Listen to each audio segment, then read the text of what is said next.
Estimation of earthwork for road construction third method ആണ് നമ്മൾ ഈ ലെക്ചറിൽ ഡിസ്കസ് ചെയ്യുന്നത് പ്രിസ്മോയിഡൽ ഫോർമുല മെത്തേഡ്. അപ്പോൾ പ്രിസ്മോയിഡൽ ഫോർമുല മെത്തേഡ് എന്ന് പറയുമ്പോൾ നമുക്കിപ്പോൾ ഒരു റോഡുണ്ട്. അപ്പോൾ റോഡിൻ്റെ ലെങ്ത് എൽ ആണെന്ന് വിചാരിക്കുക. Road of length L.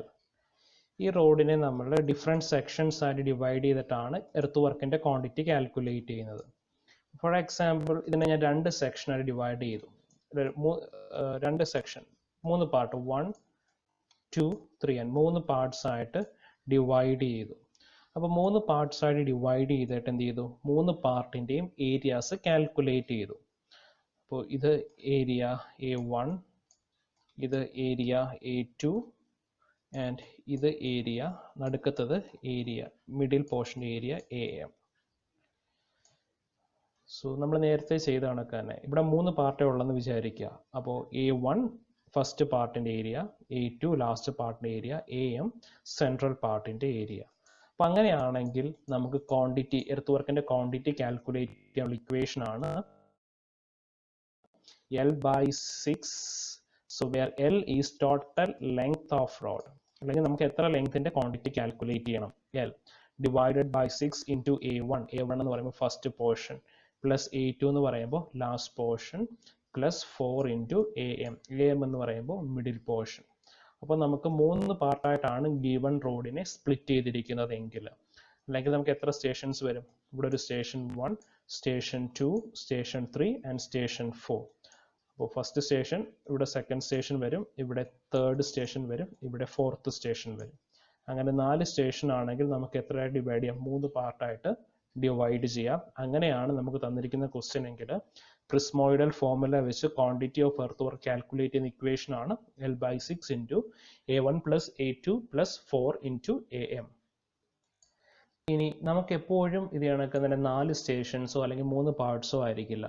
ഇപ്പം prismoidal formula to estimate volume of earth work having more than 3 cross sections.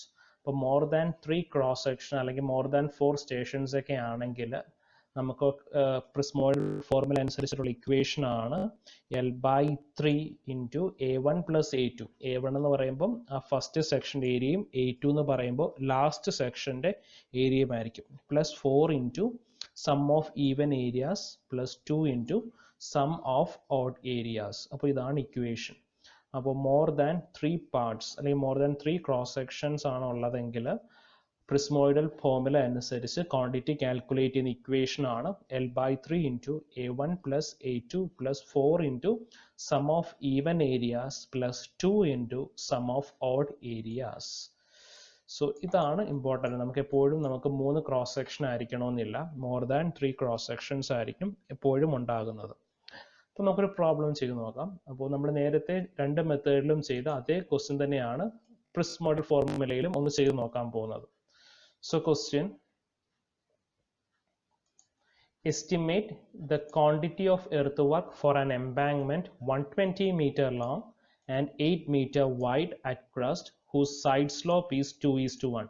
അപ്പോൾ സൈഡ് സ്ലോപ്പ് 2:1 എന്ന് കൊടുത്തു കഴിഞ്ഞാൽ നമുക്ക് എന്ത് എഴുതാം? S is equal to 2 meters എന്ന് എഴുതാം. S is equal to 2.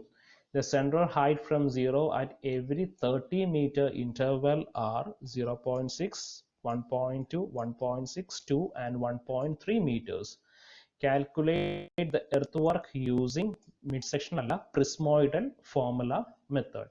Calculate the earthwork using prismoidal formula method. അപ്പോൾ നമുക്ക് ഇവിടെ എത്ര സ്റ്റേഷൻസ് ഉണ്ട്?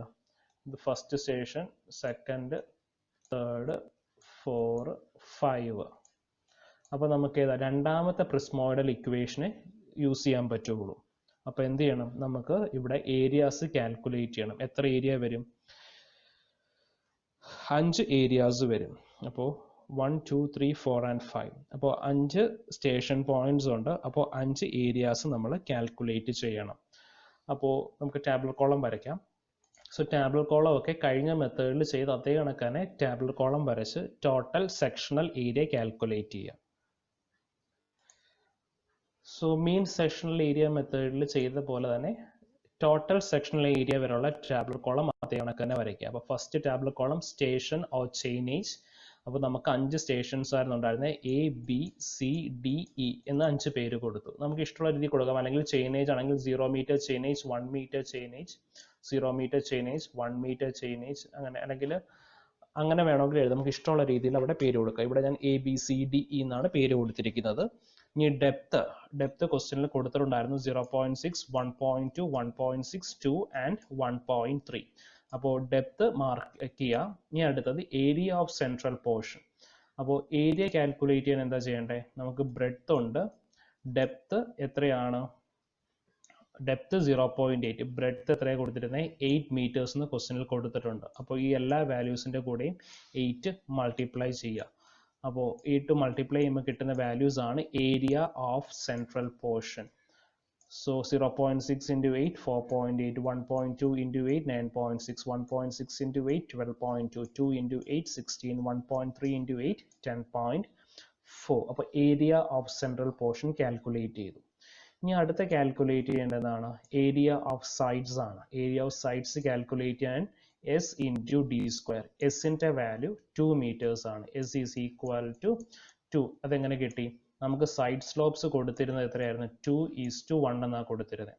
അപ്പോൾ സൈഡ് സ്ലോപ്പിൻ്റെ വാല്യൂ 2:1. അപ്പോൾ സൈഡ് സ്ലോപ്പ് എന്ന് വെച്ചാൽ നമുക്ക് S:1 ആണെന്ന് നമുക്കറിയാം. സോ എസിൻ്റെ value is equal to 2 meters. S is equal to 2 meters.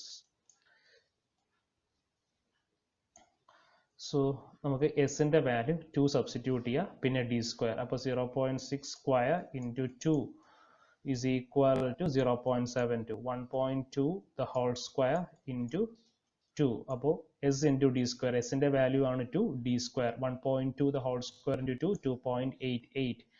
1.6 the whole square into 2 is equal to 5.12. 2 the whole square into 2 is equal to 8. 1.3 the whole square into 2 is equal to 3.38. അപ്പോൾ s into d സ്ക്വയറിൻ്റെ value കിട്ടി. ഇനി total sectional area. Total sectional area കിട്ടാൻ എന്ത് ചെയ്താൽ മതി? Area of central portion plus area of sides. 4.8 plus 0.72 is equal to 5.52. 9.6 plus 2.88 is equal to 12.48. 12.8 plus 5.12 is equal to 17.92. 16 plus 8 is equal to 24. 10.4 plus 3.38 is equal to 13.78. So നമുക്ക് ഓരോ station പോയിന്റ്സിൻ്റെയും area calculate ചെയ്തു. അടുത്ത് എന്താ ചെയ്യുന്നത്? നമ്മൾ prismoidal formula apply ചെയ്തു. അപ്പോൾ prismoidal formula അനുസരിച്ചിട്ട് നമ്മുടെ ഇക്വേഷൻ എന്തായിരുന്നു? L/3 into A1 plus A2 plus 4 into sum of even areas plus 2 into sum of odd areas. അപ്പോൾ L എന്ന് പറയുമ്പോൾ L ഡിസ്റ്റൻസ് ഞാൻ നേരത്തെ പറഞ്ഞതിനകത്തൊരു മിസ്റ്റേക്ക് ഉണ്ടായിരുന്നു. അപ്പോൾ L എന്ന് പറയുമ്പോൾ നമുക്ക് ഈ അടുത്തുള്ള സ്റ്റേഷൻ പോയിന്റ്സ് തമ്മിലുള്ള ഡിസ്റ്റൻസ് ആണ് L എന്ന് പറയുന്നത്. അപ്പോൾ എ ബിയുടെ ഇടയ്ക്കുള്ള ഗ്യാപ്പ് ഡിസ്റ്റൻസ് എത്രയായിരുന്നു? 30 meters. Chainage length 30 meters. അപ്പോൾ ടോട്ടൽ ലെങ്ത് അല്ല എല്ലായിട്ട് എടുക്കേണ്ടത്, 2 സ്റ്റേഷൻസിന് ഇടയ്ക്കുള്ള ഡിസ്റ്റൻസ് ആണ് എടുക്കേണ്ടത്. L എന്ന് പറയുമ്പോൾ 2 സ്റ്റേഷൻസിൻ്റെ ഇടയ്ക്കുള്ള ഡിസ്റ്റൻസ് ആണ് 30 meters. അപ്പോൾ L 30 meters എഴുതുക, ഡിവൈഡഡ് ബൈ 3. അപ്പോൾ L divided by 3 plus A1 എന്ന് പറയുമ്പോൾ ഫസ്റ്റ് ഏരിയ 5.52. A2 എന്ന് പറയുമ്പോൾ ലാസ്റ്റ് ഏരിയ, ദാറ്റ് മീൻസ് 13.78. ഇനി 4 into sum of even areas. അപ്പോൾ ഈവൻ ഏരിയാസിൽ എന്ത് വരും? ഇത് വരും. ഇത് സെക്കൻഡ് ആണ്, പിന്നെ ഇത് തേർഡ് ആണ്, ഇത് ഫോർത്ത് ആണ്. അപ്പോൾ 4 into sum of even areas എന്ന് പറയുമ്പോൾ 4 into 12.48 plus 24. അപ്പോൾ 12.48ഉം 24 എന്തിൽ വരും? ഈവൻ ഏരിയാസിൽ വരും. പിന്നെ 2 into sum of odd areas. Odd area എന്തേ ഉള്ളൂ? ഒരെണ്ണേ ഉള്ളൂ. അപ്പോൾ 2 into 17.92. അപ്പോൾ ഞാൻ ഒന്നുകൂടി പറയാം. L എന്ന് പറഞ്ഞാൽ 2 സ്റ്റേഷൻസിനിടയ്ക്കുള്ള ഗ്യാപ്പ് ആണ് L. അത് 30 meters ആണ്. ഡിവൈഡഡ് ബൈ 3 പ്ലസ് A1 എന്ന് പറയുമ്പോൾ ഫസ്റ്റ് ഏരിയ. A1 എന്ന് പറഞ്ഞാൽ ഫസ്റ്റ് ഏരിയ ആണ്. അതേ കണക്ക് തന്നെ A2 എന്ന് പറയുമ്പോൾ ലാസ്റ്റ് ഏരിയ ആണ്. ഇനി 4 into sum of even. അപ്പോൾ ഈവൻ ഏരിയ എന്ന് പറയുമ്പോൾ ഇത് സെക്കൻഡ് ഏരിയ. അപ്പോൾ 4 into 12.48. 24 എന്ന് പറയുമ്പോൾ ഫോർത്ത് ഏരിയ ആണ്. അപ്പോൾ ഈവൻ ഏരിയാസിനകത്ത് 2 വരത്തുള്ളൂ. 12.48ഉം വരും, 24ഉം വരും. അപ്പോൾ 4 into 12.48 plus 24. ഇനി പ്ലസ് 2 into odd areas. അപ്പോൾ 2 into odd areas എന്ന് പറയുമ്പം odd area ഒരെണ്ണേ ഉള്ളൂ, 3 മാത്രമേ ഉള്ളൂ odd areaയ്ക്ക്, 17.92 മാത്രമേ ഉള്ളൂ. അപ്പോൾ മറ്റേത് 5.52ഉം 13.78ഉം ഓഡ് ആണ്, പക്ഷേ ഇത് ഫസ്റ്റിലും ലാസ്റ്റിലും എടുത്തിട്ടുണ്ട്, അതുകൊണ്ട് വീണ്ടും എടുക്കേണ്ട കാര്യമില്ല. സോ ഇക്വേഷൻ അപ്ലൈ ചെയ്തു. ഇക്വേഷൻ അപ്ലൈ ചെയ്യുമ്പോൾ നമുക്ക് കിട്ടുന്ന value 2010.6 metre cube. 2010.6 metre cube ആണ് നമുക്ക് കിട്ടുന്ന ക്വാണ്ടിറ്റി. ഇനി ഓർത്ത് ഇരിക്കുക, നമ്മൾ 3 മെത്തേഡിൽ സോൾവ് ചെയ്തു. First method, second method, third method. First മെത്തേഡിന്റെ പേരായിരുന്നു mid sectional area method. Second method ആയിരുന്നു mean sectional area method. Third method prismoidal formula method. ഈ 3 മെത്തേഡിൽ നമ്മൾ സോൾവ് ചെയ്ത് കഴിഞ്ഞപ്പോൾ ആൻസേഴ്സിനകത്ത് ചെറിയ വേരിയേഷൻസ് വന്നു. അപ്പോൾ നമ്മൾ പറയുന്നത് മെത്തേഡ് 2 ഈസ് മോർ ആക്യുറേറ്റ് എന്നാണ് പറയുന്നത്. Because method 2 is more accurate. പക്ഷേ but considering the low rate of earth work, method 3യും ആക്യുറേറ്റ് ആണ്. പക്ഷേ മെത്തേഡ് 3യിൽ നമുക്ക് കിട്ടിയ ക്വാണ്ടിറ്റി കുറച്ച് കൂടുതലായിരുന്നു. അപ്പോൾ അതുകൊണ്ട് നമ്മൾ യൂഷ്വലി പ്രിഫർ ചെയ്യുന്നത് മെത്തേഡ് 1 ആൻഡ് മെത്തേഡ് 2 ആണ് യൂഷ്വലി പ്രൊവൈഡ് ചെയ്യുന്നത്. പിന്നെ അതിനകത്ത് കൂടുതൽ ആക്യുറേസിറ്റി ഏതാണെന്ന് ചോദിച്ചാൽ മെത്തേഡ് 2 ആണ് പറയുന്നത്. ബിക്കോസ് മെത്തേഡ് 2ൻ്റെ ആൻസർ ആണ് മെത്തേഡ് 3യുടെ ക്ലോസർ ആയിട്ട് വരുന്നത്. അപ്പോൾ നമ്മൾ പ്രാക്ടിക്കലി അപ്ലൈ ചെയ്യുമ്പോൾ മെത്തേഡ് 2 ആണ് അപ്ലൈ ചെയ്യുന്നത്. ബിക്കോസ് മെത്തേഡ് 2ൻ്റെ ആൻസർ ആണ് മെത്തേഡ് 3യുമായിട്ട് ക്ലോസർ ആയിട്ട് വരുന്നത്. അപ്പോൾ യൂഷ്വലി ഇതിനകത്ത് ഏത് മെത്തേഡാണ്, ഇപ്പോൾ നമുക്കൊരു ക്വസ്റ്റ്യൻ ചോദിക്കുകയാണ്, ഒരു ഓപ്ഷണൽ ക്വസ്റ്റ്യൻ ചോദിക്കുകയാണ്, earth work excavation for road കൺസ്ട്രക്ഷനകത്ത് ഏത് മെത്തേഡാണ് മോർ ആക്യുറേറ്റ് എന്ന് ചോദിച്ചു കഴിഞ്ഞാൽ പ്രിസ്മോയിഡൽ ഫോർമുല മെത്തേഡ് ആണ് മോർ ആക്യുറേറ്റ്. നമ്മൾ പഠിച്ച തേർഡ് മെത്തേഡാണ് മോർ ആക്യുറേറ്റ്. പക്ഷെ അത് പ്രാക്ടിക്കലി യൂസ് ചെയ്യാറില്ല. ബിക്കോസ് മെത്തേഡ് 3 വെച്ച് നമ്മൾ സോൾവ് ചെയ്യുകയാണെങ്കിൽ എർത്ത് വർക്കിന്റെ ക്വാണ്ടിറ്റി കിട്ടുന്നത് കുറെ കൂടുതലായിരിക്കും. അതുകൊണ്ട് നമ്മൾ method 3 prismoidal formula method use ചെയ്യാറില്ല. പ്രാക്ടിക്കലി നമ്മൾ യൂസ് ചെയ്യുന്ന മെത്തേഡ് മെത്തേഡ് 1ഉം മെത്തേഡ് 2 ആണ് യൂസ് ചെയ്യുന്നത്.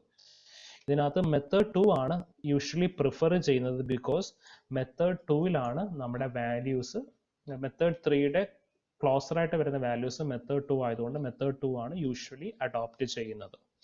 ഇനി ഒരു കാര്യം, നമുക്ക് യൂണിവേഴ്സിറ്റി എക്സാമിന് ഇതുവരെ ഏത് മെത്തേഡ്, ഇപ്പോൾ പ്രിസ്മോയിഡൽ ഫോർമുല മെത്തേഡോ മീൻ സെഷണൽ ഏരിയ മെത്തേഡോ മിഡ് സെഷണൽ ഏരിയ മെത്തേഡോ, ഈ 3 മെത്തേഡിനകത്ത് ഈ ഒരു മെത്തേഡ് സ്പെസിഫിക് ആയിട്ട് ഇതുവരെ ചോദിച്ചിട്ടുമില്ല. അപ്പോൾ അതുകൊണ്ട് നിങ്ങൾക്ക് ഏറ്റവും എളുപ്പമായിട്ട് തോന്നിയ മെത്തേഡ് ഏതാണോ ആ മെത്തേഡിൽ നിങ്ങൾ യൂണിവേഴ്സിറ്റി എക്സാമിന് സോൾവ് ചെയ്യുക, സ്പെസിഫൈ ചെയ്തിട്ടില്ലെങ്കിൽ. ഇതുവരെ അങ്ങനെ സ്പെസിഫിക് ആയിട്ട് ക്വസ്റ്റ്യൻ ചോദിച്ചിട്ടില്ല. ഒരു ക്വസ്റ്റ്യൻ തരും, അത് നിങ്ങൾക്ക് ഇഷ്ടമുള്ള ഒരു മെത്തേഡിൽ സോൾവ് ചെയ്യാം. അപ്പോൾ ചിലപ്പോൾ ഈ വട്ടം സ്പെസിഫിക് ആയിട്ട് ചോദിക്കാം, എന്നാലും നിങ്ങൾ ആ 3 മെത്തേഡും പഠിച്ചിരിക്കുക. അതിനകത്ത് ഏറ്റവും ഈസിയസ്റ്റ് ആയിട്ടൊരു മെത്തേഡ് എക്സാമിന് അഡോപ്റ്റ് ചെയ്യുക. പക്ഷെ 3 മെത്തേഡും പഠിക്കണം. ഇൻ കേസ് ഇനി വരുന്ന എക്സാമിന് ഏതെങ്കിലും ഒരു മെത്തേഡ് സ്പെസിഫിക് ആയിട്ട് ചോദിച്ചാൽ ചെയ്യാനായിട്ട്. Thank you. ബാക്കി പ്രോബ്ലംസ് നമുക്ക് അടുത്ത ലെക്ചറിൽ ഡിസ്കസ് ചെയ്യാം. Thank you.